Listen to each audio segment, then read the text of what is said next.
नमस्कार दोस्तों, आपका हमारे YouTube चैनल MGK17 में स्वागत है। और दोस्तों आज हम लोग EP triple S video exam के लिए सामान्य जानकारी से संबंधित महत्वपूर्ण प्रश्न चर्चा करेंगे। तो देखते हैं दोस्तों, पहला प्रश्न दोस्तों है, निम्नलिखित किनके बीच तक्षशिला शहर स्थित है। तो दोस्तों तक्षशिला शहर जो है ये सिंध तथा झेलम नदी के बीच स्थित है और तक्षशिला पाकिस्तान के रावलपिंडी जिले में स्थित है। तक्षशिला प्राचीन काल में गांधार राज की राजधानी थी और रामायण के अनुसार भरत ने अपने पुत्र तक्ष के नाम पर इसका नाम तक्षशिला रखा था। और तक्षशिला प्राचीन काल से जो है बौद्धकालीन शिक्षा का जो है विश्वविख्यात केंद्र रहा है। और तक्षशिला विश्वविद्यालय दोस्तों जो है ये राजा तक्ष के द्वारा बनवाया गया था। तो यहाँ पे हमारा दोस्तों जो राइट आंसर दोस्तों है वो है ऑप्शन ए, सिंध और झेलम नदी पर।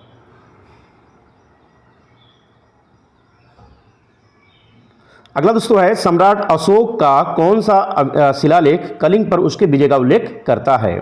तो दोस्तों सम्राट अशोक के द्वारा बनवाए गए कुल 14 शिलालेख हमको प्राप्त हुए हैं और जिसमें 13वां शिलालेख जो है दोस्तों ये सबसे बड़ा माना जाता है। और 13वें शिलालेख में जो है अभिलेख में जो है सम्राट अशोक के द्वारा कलिंग युद्ध का वर्णन किया गया है।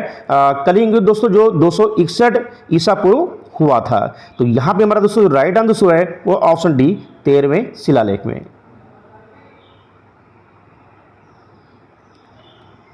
अगला दोस्तों है, अशोक का सिंह चतुर्मुख स्तंभ शीर्ष में एक स्तंभ पर था। तो दोस्तों ये सारनाथ में, और सारनाथ यानी कि बनारस में जो हमारा राष्ट्रीय चिन्ह दोस्तों है वो है अशोक की लाट। और इस स्तंभ में 4 सिंह जो है पीठ से पीठ सटाए हुए बैठे हुए हैं और इसे जो है भारत सरकार ने इसको राष्ट्रीय चिन्ह के रूप में इसको स्वीकार किया है।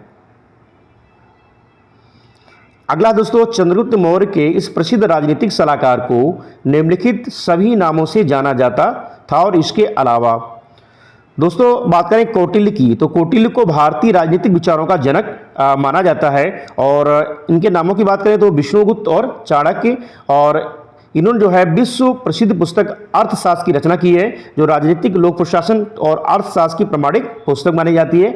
मौर्य वंश की स्थापना में चाणक्य का महत्वपूर्ण योगदान है। कौटिल्य चंद्रगुप्त का प्रधानमंत्री था और कौटिल्य को भारत का मैकियावेली भी कहा जाता है, जबकि समुद्रगुप्त गुप्त साम्राज्य का महान सम्राट था, इसे भारत का नेपोलियन कहा जाता है। तो दोस्तों यहाँ पे हमारा जो राइट आंसर दोस्तों है वो है ऑप्शन डी, समुद्रगुप्त। बाकी चाणक्य, विष्णुगुप्त, कौटिल्य ये सभी जो है चंद्रगुप्त मौर्य के जो दरबार में दोस्तों थे प्रधानमंत्री, तो उनको जो है इन नामों से जाना जाता है।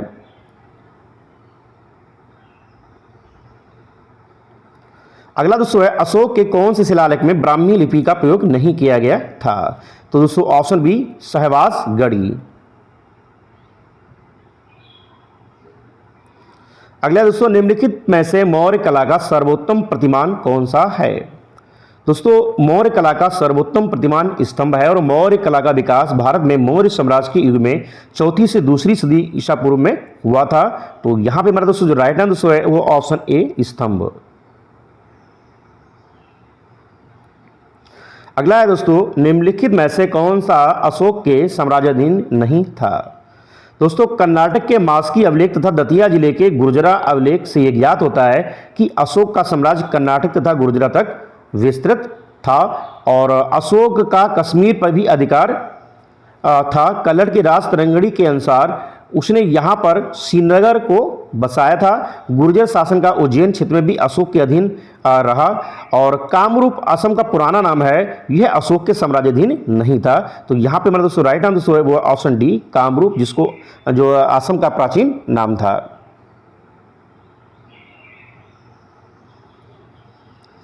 अगला दोस्तों, बृहद सांची स्तूप किस काल से संबंधित हैं। तो दोस्तों ये मौर्य काल से संबंधित हैं और सांची स्तूप का निर्माण सम्राट अशोक के द्वारा करवाया गया है। और अगर बात करें सबसे बड़े सांची स्तूप दोस्तों जो है ये मध्य प्रदेश में स्थित है, बौद्ध स्तूप, और सम्राट अशोक के द्वारा बनवाया गया है। अगला दोस्तों, योग दर्शन के प्रवर्तक कौन हैं। तो दोस्तों महर्षि पतंजलि, और इनके द्वारा 3 ग्रंथ लिखे गए हैं, योग सूत्र, महाभाष्य और आयुर्वेद पर ग्रंथ।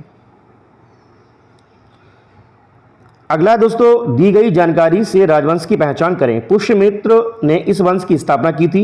उनके प्रभुत्व दक्षिण में नर्मदा नदी तक फैले हुए थे और पाटलिपुत्र, अयोध्या और विदिशा के शहर शामिल थे। उन्होंने 2 अश्वमेध बलिदान किए थे। उन्होंने बैक्ट्रियन राजा डेमेट्रियस को भी हराया था।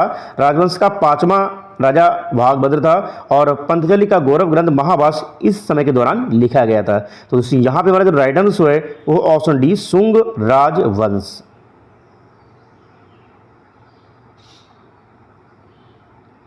अगला दोस्तों, प्राचीन भारत के महान व्याकरणविद पतंजलि किसके समकालीन थे?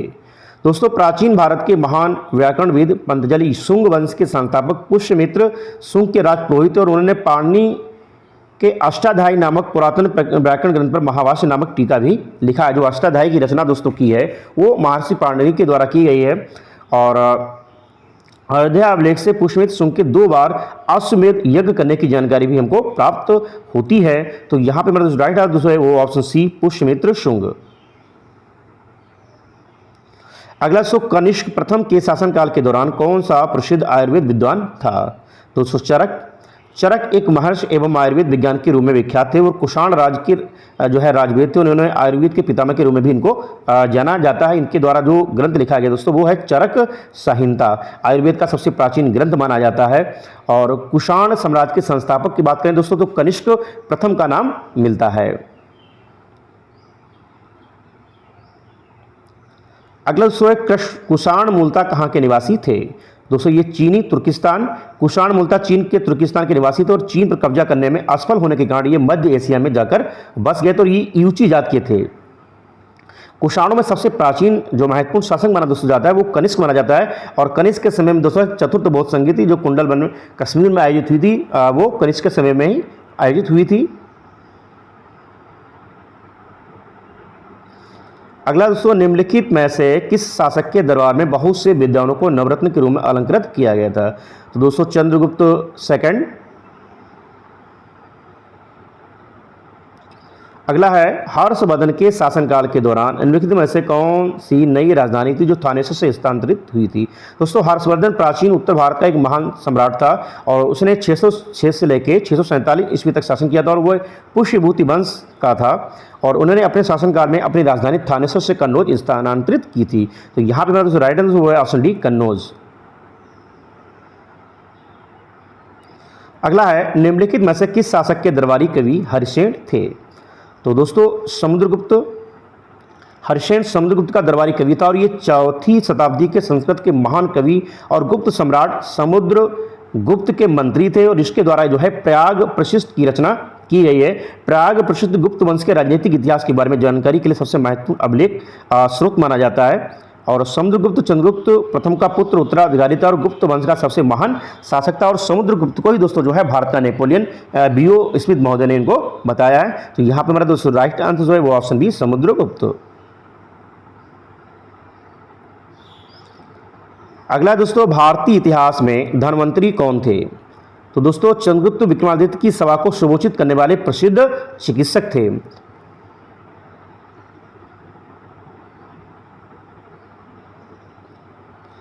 अगला है दोस्तों, विक्रम संवत माना जाता है। विक्रम संवत कब से कब तक माना दोस्तों जाता है? तो ये 57 ईसा पूर्व। विक्रम संवत अत्यंत प्राचीन संवत और विक्रम संवत का प्रणेता जो है सम्राट विक्रमादित्य को माना जाता है जिन्होंने लगभग 57 ईसा पूर्व जो है विक्रम संवत का प्रारंभ किया था। तो विक्रम संवत 57 ईसा पूर्व विक्रमादित्य के द्वारा जो इनके प्रणेता थे। शक संवत 78 ईसा पूर्व कनिष्क के द्वारा और हिजरी संवत 622 में मोहम्मद साहब के द्वारा।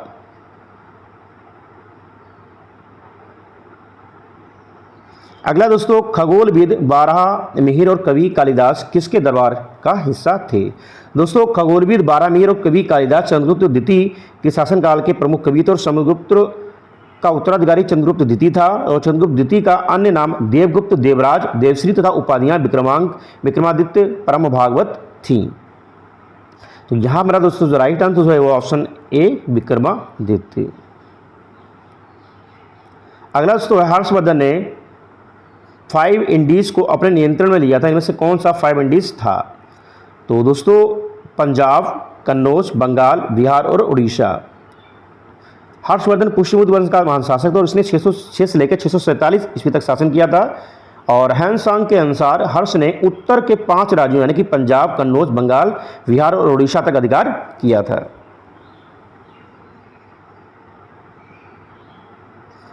अगला तो वह स्थल जहां हर्षवर्धन ने बौद्ध महासम्मेलन का आयोजन किया था।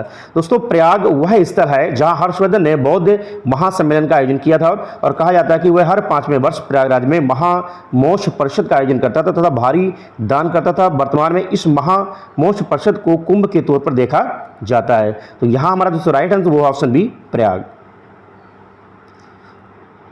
और अगला क्वेश्चन दोस्तों है कन्नौज से पूर्व हर्षवर्धन कहाँ का शासक था? तो दोस्तों थानेश्वर।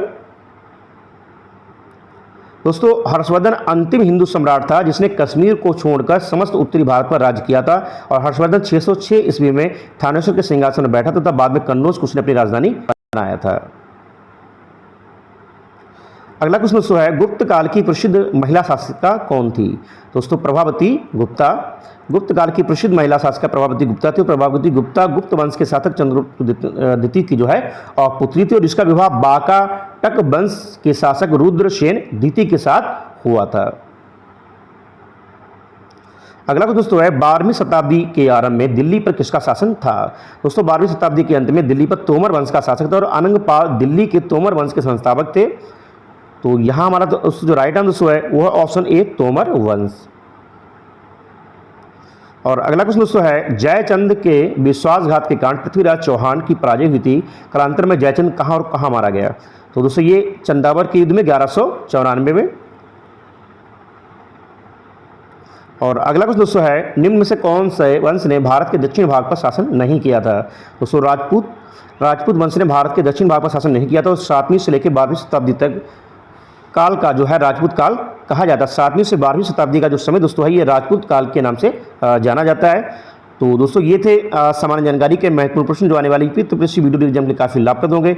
अगर दोस्तों आपको हमारा वीडियो अच्छा लगा प्लीज वीडियो को लाइक कीजिए, शेयर कीजिए, चैनल को सब्सक्राइब कीजिए। मिलते हैं दोस्तों नेक्स्ट वीडियो में। Thank you.